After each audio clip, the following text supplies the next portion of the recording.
जरांगेंना आता आपली पब्लिसिटी महत्वाची वाटते. गोरगरीब महिलांना, भाऊ बहिणींना फायदा होतोय, त्यापेक्षा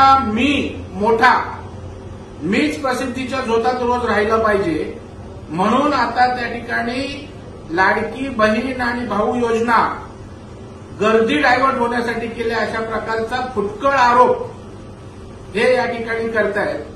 खरं म्हणजे या योजनेतनं मराठा समाजातील गरीब महिलांना सुद्धा त्या ठिकाणी मदत होणार आहे.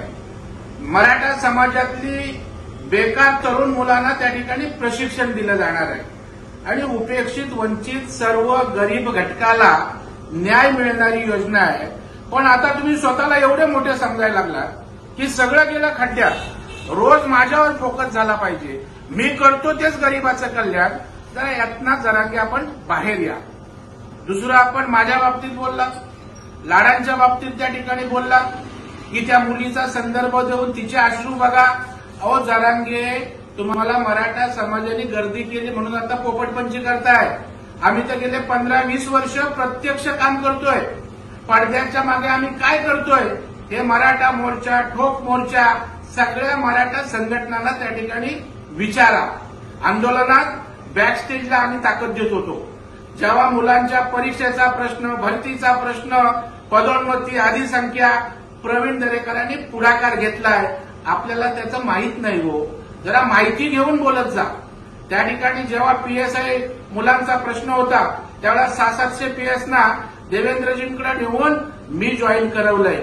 आपलं अज्ञान आहे आणि आपल्याला कल्पना नसेल की या ठिकाणी मराठा समाजाच्या मुलांच्या नोकऱ्यासाठी, स्वयंरोजगारासाठी सतत रचनात्मक काम करणारे आम्ही आहोत. केवळ आता त्या ठिकाणी मराठा समाजाला भावनिक करून त्या ठिकाणी मलाच नेता बनायचं आहे. अहो, तुमची वक्तव्य तपासा. तुम्ही आता मुख्य प्रश्नांपेक्षा लाडक्या बहिणी योजनेवर बोलायला लागलात. अतुल बेनके कोणाला भेटला, भविष्यात काय होणार आहे. तुम्ही आता राजकीय झालेला आहात.